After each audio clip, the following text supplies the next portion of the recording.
Assalamu alaikum. Today we have with us Mr. Emir Bilal Sufi, who's an international law expert and has also served as the Federal Law Minister for Justice. We'll be talking about the Indus Waters dispute and the recent notice that India has sent to Pakistan regarding the modification of the Indus Waters Treaty. So, uske saath hum shuru karte hain. Assalamu alaikum sir. جی وعلیکم السلام. Sir, recently India sent Pakistan a notice asking for the modification of the Indus Waters Treaty. نہیں وہاں میرا تو خیال ہے it is quite surprise کہ India اس طرح سے سوچ رہا ہے یا ایک ٹریٹی جس کے اندر لکھا ہوا ہے کہ اس ٹریٹی کو چینج یا ماڈیفائی کیسے ہونا ہے، ایک میکینزم دیا ہوا ہے. اور وہ آپ کو بھی معلوم ہے آرٹیکل 12 میں میکینزم بڑا اسپیسیفک ہے کہ اگر آپ نے اس ٹریٹی کو کسی بھی طور ماڈیفائی کرنا ہے، چینج کرنا ہے، تبدیل کرنا ہے یا امینڈمنٹ کرنی ہے یا ری نیگوشیٹ کرنا ہے، کسی بھی صورت میں وہ یونیلیٹرل نہیں ہو سکتا. یعنی کہ دونوں ملک جو ہیں وہ مل کر دوبارہ اپنے مائنڈ، اپنی نیگوسیشنز کریں گے، اپلائی کریں گے اور پھر ایک نئے فریم ورک یا ایک نئے ڈرافٹ پر اطمینان کریں گے. وہ ڈرافٹ اور ٹریٹی جو ہے وہ پھر دوبارہ ایکسیکیوٹ ہوگی ایز اے سیپریٹ ٹریٹی جو امینڈ کرے گی یا آلٹر کرے گی. تو یہ فرض کر لینا کہ ایک ملک چاہے وہ انڈیا ہو یا پاکستان یونیلیٹرلی یک طرفہ طور پہ اس نوعیت کی ٹریٹی کو ماڈیفائی کر سکتا ہے، یہ انٹرنیشنل لا کے منافی ہے. اور میرا خیال ہے کہ یہ جو آئیڈیا اور اس کی بیسس پر نوٹس کا بھیجنا جو ہے یہ انٹرنیشنل لا کے پرنسپلز اور پریکٹس جو اسٹیٹس کے مابین پریکٹس رہی جس کو ہم اسٹیٹ پریکٹس کہتے ہیں اس کے بھی منافی ہے. کیونکہ جنرل نقطہ نظر تو یہی ہے کہ آپ ٹریٹیز خاص طور پہ جو باؤنڈریز کی ہوتی ہیں وہ آلٹر نہیں ہوتی. اور اسی طرح کچھ ایکسپرٹس کا خیال یہ ہے کہ جو ریورز کی بابل ٹریٹیز ہوتی ہیں وہ بھی آلٹر نہیں ہوتی، ان کی بھی انڈیفینٹ ڈیوریشن ہوتی ہے. اور انڈیفینٹ ڈیوریشن کی سینس آپ کو اس ٹریٹی میں نظر آتی ہے جب یہ نیگوشیٹ شروع میں ہوئی تھی. اسی لیے ایک بڑا مضبوط کلاز اس پہ اٹیچ کیا گیا، یوں کہیے کہ قفل، ایک تالا لگایا گیا، اس کو لاک کر دیا گیا کہ یہ اب دونوں میں سے کوئی ایک پارٹی اس کو چینج نہیں کرے گی. اس کی بڑی وجہ یہ ہے کہ ایک پارٹی اپنا پوزیشن کو آلٹر کر رہی ہے، دوسری پارٹی بھی آلٹر کر. آپ نے 3 دریاؤں کا پانی ہم سے لے لیا، اب ان دریاؤں کے پانی کو گریجولی آپ نے روک کے ڈائیورٹ کر دیا، وہ ہمارے دریا خشک ہو گئے، راوی بیاس میں پانی اب آپ کو نظر نہیں آتا. اب ہم تو موو کر چکے ہیں to our disadvantage based on the treaty with the expectation کہ ریمیننگ 3 ریورز کا پانی جو ہے وہ ہمارے لیے انشورڈ ہے. سو اب آپ ٹریٹی کو 60 سال بعد یہ کہہ رہے ہیں کہ ہمارے خیال میں یہ ٹریٹی جو ہے اس کو دوبارہ نیگوشیٹ ہونا چاہیے یا یہ ریسینڈ ہونی چاہیے، ماڈیفائی ہونی چاہیے. میں سمجھتا ہوں انٹرنیشنل لا کے پرنسپلس کے، پریکٹس کے منافی ہوگا. ٹھیک ہے. اینڈ سر یہ جو یہی میری بھی انڈرسٹینڈنگ تھی، اور یہ جو انڈیا نے کہا ہے کہ Pakistan has to respond within 90 days، treaty میں ایسا کچھ ہے جو آرٹیکل 12 ہے جس میں ماڈیفیکیشن ہے کہ کوئی ٹائم پیریڈ آپ ڈال سکتے ہو دوسری پارٹی کے اوپر؟ وہ تو کوئی نظر نہیں آتا. تو 90 days کا بھی ایک یونیلیٹرل لمیٹیشن ایک پریشر پوائنٹ کے طور پہ رکھا گیا ہے. دیکھیے اس کو ایک اور تناظر میں دیکھیے، انڈیا بہانے تلاش کر رہا تھا for the last so many years کہ کسی طرح اس ٹریٹی کو، اس کے آپریشنس کو کرٹیل کیا جائے اور کنٹین کیا جائے. یہ آج کا واقعہ نہیں ہے، اس سے پہلے ایک پورا بلڈ اپ آپ کو نظر آتا ہے. 2016 میں خاص طور پہ مودی صاحب نے، انہوں نے گورنمنٹ میں ایک بڑی ہائی لیول میٹنگ ہوئی جس میں نیشنل سیکیورٹی کے لوگ تھے، جس میں انٹرنیشنل لائرز تھے، سب لوگ تھے. اور اس وقت یہ نقطہ نظر تھا کہ جی ہم، اور مودی صاحب کی بڑی مشہور اسٹیٹمنٹ ہے کہ ہم نہیں چاہتے کہ پانی اور خون ایک ہی جگہ سے فلو کرے. بالکل. سو انہوں نے یہ فرض کیا ہوا تھا کہ ٹیررزم ایکشنز جو کشمیر میں ہو رہے ہیں وہ پاکستان اسپانسر کروا رہا ہے، لہٰذا پاکستان کو ڈس انٹائٹل کیا جائے کہ یہاں سے جو پانی وہاں جا رہا ہے. مگر اس وقت انہوں نے ایک ٹاسک فورس بنائی تھی، اور اس ٹاسک فورس کا مطلب یہ تھا، اس کا کانٹیکسٹ یہ تھا کہ اس ٹریٹی کو کسی طرح find a way to punch a hole in the treaty and to کہ انڈیا کو اس سے مبرہ کیا جائے کسی نہ کسی طرح. میرا خیال یہ ہے کہ وہ ٹاسک فورس 3-4 سال سے مسلسل کام کر کے کوئی نہ کوئی طریقہ ڈھونڈ رہی تھی. بیکاز یہ جو آپ بات کر رہی ہیں کہ عذر کیا ہے، عذر یہ ہے کہ پاکستان 2 فورمز پہ کیا ہے. بھائی پاکستان کو اگر کمپلینٹ ہے، پاکستان کو گریوینس ہے، تو پاکستان نے اپنی گریوینس جس فورم پہ وہ سمجھتا ہے وہاں لے کے جانی ہے. لیکن یہ عذر تو 2016-17 سے چل رہا ہے. ٹھیک ہے. 2019 میں ایک بڑی میجر ڈیولپمنٹ ہوتی ہے وہاں. وہ ڈیولپمنٹ ہے 5 اگست 2019. پریزیڈینشیل آرڈر آتا ہے جس میں وہ آرٹیکل 370-35 ختم کرتا ہے. جی آپ کو یاد؟ اچھا، اس آرٹیکل، اس پورا پریزیڈینشیل آرڈر میں 2 اہم لیگل ڈیولپمنٹس ہوتی ہیں. ایک تو آبویسلی 370 ختم کر کے وہ کہتے ہیں ٹائٹل اب ہمارا جو جس کشمیر پہ ہم بیٹھے ہیں وہ ٹائٹل ہمارا اب مستحکم ہو گیا, اب وہ کمپلیٹ ہو گیا. ساتھ ہی انہوں نے ایکسٹرا ٹیریٹوریل کلیم کر دیا, انہوں نے کہا جی بی بھی ہمارا ہے, بالکل, اور اے جے کے بھی ہمارا ہے, اور لداخ بھی ہمارا ہے. یہ بڑا ایکسپلسٹ کلیم آف ٹائٹل ہے. مجھے یوں لگتا ہے اس پوائنٹ کو مزید دیکھنے کی ضرورت ہے کہ ان کو یہ لگتا ہے کہ یہ ٹریٹی جو ہے اس کی ایگزسٹنس اس ٹائٹل کی کمپلیشن پروسیس میں رکاوٹ ہے. تو اس 2019 کے بعد یہ نوٹس کا ایشو ہونا, یہ کچھ اس جانب بھی, یہ اس کانٹیکس کو بھی ہمیں سامنے رکھنا چاہیے کہ جو انہوں نے ایکسٹرا ٹیریٹوریل کلیم جی بی پر کیا ہے جہاں سے پاکستان میں یہ دریا انٹر ہو رہا ہے, جو انڈس واٹر ٹریٹی وہ انٹرنیشنل بائیلیٹرل ٹریٹی ہے. وہ ٹریٹی ریکگنائز کر رہی ہے, سرٹن پریزیوم کر رہی ہے سرٹن ٹائٹل کس کے پاس کہاں اور کس کے پاس نہیں ہے. یہ اس پریزمپشن کو بھی ڈسلوج کرنے کی ایفرٹ ہے کہ چونکہ ہم نے 5 اگست 2019 کے کانٹیکس میں پریزیڈینشیل آرڈر ایشو کر دیا ہے تو یہ سائڈ بھی ہماری وہ, تو یہ ایگزیجریٹڈ کلیم لینگ ہے, یہ آلریڈی آپ کو ڈیمونسٹریٹ کرتی ہے کہ پاکستان کی سائڈ سے we need to respond appropriately. And sir like as far as international law goes, ہم نے دیکھا کہ کشمیر میں بھی انڈیا نے یو این ریزولوشنس کو کمپلیٹلی وائلیٹ کیا ہے, اور اب ہمارے یادو کے کیس کے اندر بھی ہمارا high court has repeatedly asked the Indian high commission to appear, اور وہ نہیں آتے. اینڈ انڈس میں بھی. سو اوور آل آپ کو یہ سارے انڈیا کے جو ایکشنز ہیں جو کافی بلیٹنٹلی وائلیٹیو آف انٹرنیشنل لا ہیں, اس کے بارے میں آپ کا کیا خیال ہے, اینڈ انٹرنیشنل کمیونٹی کو کیا کرنا چاہیے اس کے؟ دیکھیے, ہم تو پاکستان کی جانب سے تو بڑی پازیٹیو اوور ٹونز رہی ہیں. پاکستان چاہتا ہے انڈیا سے تعلقات بحال کرنا. میرا خیال ہے کوئی ذی شعور شخص جو پالیسی میکنگ لیول پر ہے, ایون عوام بھی, ایک آپ کا کلچرل ہسٹوریکل ٹائز ہیں, اور 70 الگ ضرور ہوئے ہیں, لیکن بہرحال آپ کا ایک سینس آف کلچر اور ریلیجن اور وہ سب چیزیں کی ہارمنی آپ کو نظر آتی ہے. سو ٹائز میرا خیال ہے ہر ذی شعور پاکستانی انڈیا سے تعلقات نارمل کرنا چاہتا ہے.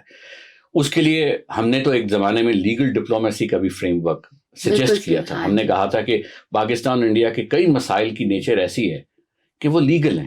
سیاچین ایک لیگل ٹیکنیکل مسئلہ ہے کہ میپ سے ریلیٹڈ ہے. سر کریک ایک لیگل جو کانکیو کوسٹ لائن ہے, وہ ایشو انڈیا نے بنگلہ دیش کے ساتھ اس میں جوڈیشل فورم میں جا کے ریزالو کر لیا ہے. تو پاکستان کیوں نہیں اس طرح کی, ہم انڈیا اور پاکستان مل کے اس طرح کی آپشنز ایکسپلور کر سکتے.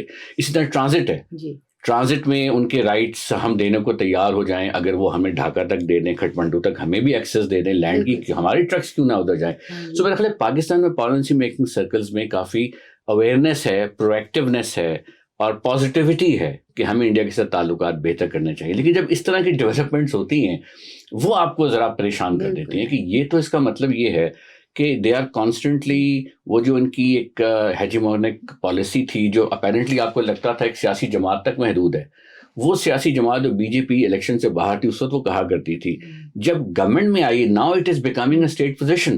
دیکھیں نا, treaty is not between B J P and People's Party اور بی جے پی اور P M L N, it is between 2 states. یہ جو آپ نے بات کی ہوئی ہے کہ وہ ریجیم سینٹرڈ نہیں ہے, وہ اسٹیٹ سینٹرڈ ہے. وہ اسٹیٹ سینٹر ہے. This treaty is relating to the states and it is perpetual, it is indefinite. Now both states have in principle a duty. لیکن میں کہنا ہی چاہ رہا ہوں کہ جو پولیٹیکل ویو مودی صاحب لے کے اسپیئر ہیڈ کر رہے ہیں, اس ویو کے کچھ ایلیمنٹس ہیں جو آپ بڑے کلیئرلی آئیڈینٹیفائی کرتے ہیں. ایک یہ ہے کہ ہم نے کشمیر کو ضم کرنا تھا, وہ انہوں نے کر دیا آرٹیکل 370, باوجود اس کے کہ انڈیا کے اندر سے اس کے خلاف آوازیں اٹھیں. کئی انٹرنیشنل لائرز نے, انڈیا والوں کے کانسٹیٹیوشنل ایکسپرٹس نے کہا انڈین کانسٹیٹیوشن کی وائلیشن ہے, they didn't care. International community بھی حیران ہے کہ آپ نے کیسے 370-35 کو ریورس کر دیا, کر دیا. اور جو ہیومن رائٹس وائلیشنز وہاں پہ وہ اس کے علاوہ ہیں, وہ جو ویجیلانتیز اور ہیومن رائٹس کی وائلیشن مسلمس کے ساتھ اور دوسری مائنورٹی کے ساتھ ہو رہی ہیں, ان کا ایک اپنا ریئیکشن اور اس کا اپنا ایک فریم ورک ہے. اس وقت میں یہ سمجھتا ہوں کہ پاکستان کو انڈیا کے ساتھ انگیج کرنا چاہیے اور انٹرنیشنل کمیونٹی کو بھی ایکسپلین کرنا چاہیے کہ یہ جو اس طرح کی لیگل ڈیولپمنٹس ہیں کہ آپ نوٹس سرو کریں ایک ایسی ٹریٹی جس کے بارے میں پوری دنیا کی یہ رائے ہے کہ یہ ویل ریٹن ہے, اس کا ڈسپیوٹ ریزولوشن میکنزم بڑا افیکٹو رہا ہے, اس نے وارز کو اوورٹ کیا ہے, اس نے دونوں ممالک کے درمیان کئی تلخیوں کو میلو ڈاؤن کیا ہے, it has absorbed the shock of tensions, the shock of miss understandings. وہ میکنزم, وہ ٹریٹی اگر آپ اس سے باہر جاتے ہیں تو پھر پانی کا ہر مسئلہ کے لیے کہ آپ اپنی فوجوں کو سرحدوں پہ لے کے جائیں گے. بالکل سر. تو that is going to create quite I would say serious anxiety at a global level. بالکل, because the World Bank itself says that the Indus Waters is the most successful water sharing arrangement in the world, or it's a huge tall claim to make. So but on the question of the treaty اب, so India Pakistan کی main contention یہ ہے کہ there's a dual dispute resolution mechanism in the treaty, neutral expert or court of arbitration. India کہتے ہیں کہ جو dispute resolution mechanism ہے وہ گریڈیڈ ہے. آپ کو پہلے نیوٹرل ایکسپرٹ کے پاس جانا ہے, پھر کورٹ آف آربیٹریشن کے پاس. پاکستان کہتے ہیں کہ وہ گریڈیڈ نہیں ہے اور وہ کانسیکوینشل ہے کہ اکارڈنگ ٹو دا ایشو آپ جاؤ گے. تو آپ کا اس کے بارے میں کیا رائے ہے؟ آپ دیکھیے, میں تو بالکل بھی نہیں سمجھتا کہ اگر آپ پاکستان سائملٹینیسلی جو ایجنڈا آئٹم, جو کنسرن, جو گریوینس جس فورم میں بلانگ کرتی ہے, پاکستان اپنی پرسپشن کے حساب سے اس فورم کی جورسڈکشن کو انووک کر رہا ہے, ایک کی کر رہا ہے یا دو کی کر رہا ہے. What is the central spirit? Pakistan یہ کہہ رہا ہے کہ مجھے کچھ خدشات ہیں, میں ان خدشات کو ایک جوڈیشل فورم پر یا ایڈمنسٹریٹو فورم پر ریزالو کرنا چاہتا ہوں. سو میرا کوئی ارادہ نہیں ہے. تو لہٰذا بیسیکلی ہماری جو انگزائٹی ہے, ہمارا جو concern of the state of Pakistan ہے, وہ ریزولوشن ہے کہ مجھے یہ خدشہ ہے کہ آپ یہ کرنے جا رہے. اس خدشے کو یا آپ مٹا دیں میرے ساتھ بیٹھ کر, اگر آپ اسے نہیں ایڈریس کر رہے تو پھر مجھے کسی فورم کو انووک کرنا ہے. مگر میں ٹریٹی کے فریم ورک کے اندر ہی ہوں نا, میں ٹریٹی کو وائلیٹ تو نہیں کر رہا. اب آپ اس کو وائلیشن کے طور پر اگر مس ریڈ کر رہے ہیں, that's a gross misreading. آپ میری اسپرٹ کو ہی اپریشیٹ نہیں کر پا رہے. سو میرا یہ خیال ہے کہ یہ جو آرگومنٹ ہے کہ یہ وائلیشن ہے, یہ بیلیٹڈ آرگومنٹ ہے, یہ انکریکٹ ہے. ٹریٹیز کلیئر سر کہ جو نیوٹرل ایکسپرٹ کے پاس خالی وہ جو کویسچنز لسٹڈ ہیں ٹریٹی میں وہ جائیں گے, اور اگر کوئی لیگل ایشو ہے تو وہ کورٹ آف آربیٹریشن کے پاس جائے گا. ایسے ہی ہے, ایسے ہی ہے.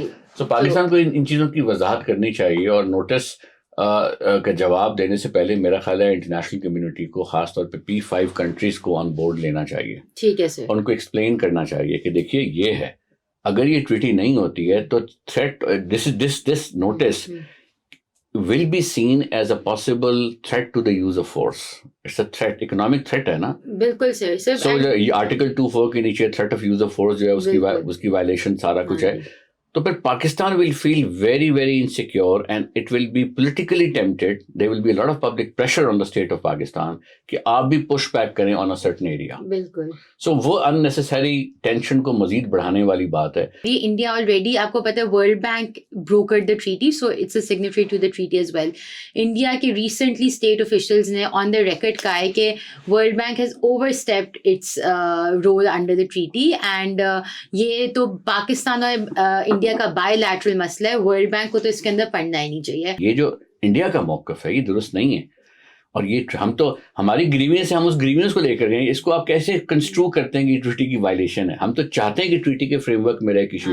کچھ ایشوز ہیں جو ٹریٹی سے باہر ہیں, وہ بات کی بات ہے کہ انوائرمنٹ, اپر ریپیرین, لوور ریپیرین کا واٹر لا ایوالو ہو گیا over a period of time beyond the treaty, جس سے پاکستان کو زیادہ پانی ملے گا, زیادہ حقوق ملتے ہیں. بالکل سر. ٹھیک ہے, 1992 کا جو کنونشن ہے, اس کے علاوہ جی واٹر لا کی development over the last so many years has been in favour of Pakistan as a lower riparian. From an international law lens, یہ بار بار to threaten another state over a life sustaining resource, where does it qualify under international law? Is it aggression? Is it a violation of sovereignty? I think it's جس کو threat of use of force آپ کہتے ہیں, مجھے تو یہ وہ نظر آتا ہے. It's coming very close to that threshold. بالکل. کہ یہ threat ہے because اس کا consequence ہم سب کو نظر آ رہا ہے, اور ہم سب کے point of view سے. اور ٹریٹیز کی سینکٹیٹی اتنی امپورٹنٹ ہے کہ 2 withdrawal کی اٹیمپٹس مجھے یاد آ رہی ہیں. ایک ایران نے NPT سے withdraw کرنا چاہا تھا 20 سال پہلے, تو اس کا بھی withdrawal clause ہے, 6 months کا نوٹس ہے, سارا کچھ. نوٹس دینے کے بعد اتنا پریشر بلڈ ہوا کہ ایران ایونچولی withdrew. انہوں نے کہا جی سینکٹیٹی ایک ٹریٹی کی. پھر اسی طرح میرا خیال ہے 1997 میں کوریا نے ICCPR سے withdraw کرنے کی کوشش کی. Again the international community, Human Rights Council and the UN Secretary General's Office کے جو legal opinions تھے وہ بڑے clear تھے کہ you cannot withdraw. یہ indefinite treaty ہے, اس کا it was intended to be indefinite. تو یہاں تو indefiniteness جو ہے وہ اس کا element بڑی وضاحت سے سامنے آ رہا ہے کہ اگر آپ نے اس کو کچھ چھیڑنا ہے تو ایک separate treaty کرو, یعنی کہ دونوں کا consensus ہونا چاہیے. this spirit of the treaty ہے. Thank you so much for joining us today, sir. Thank you for listening, and please stay tuned for updates on the Indus Waters case.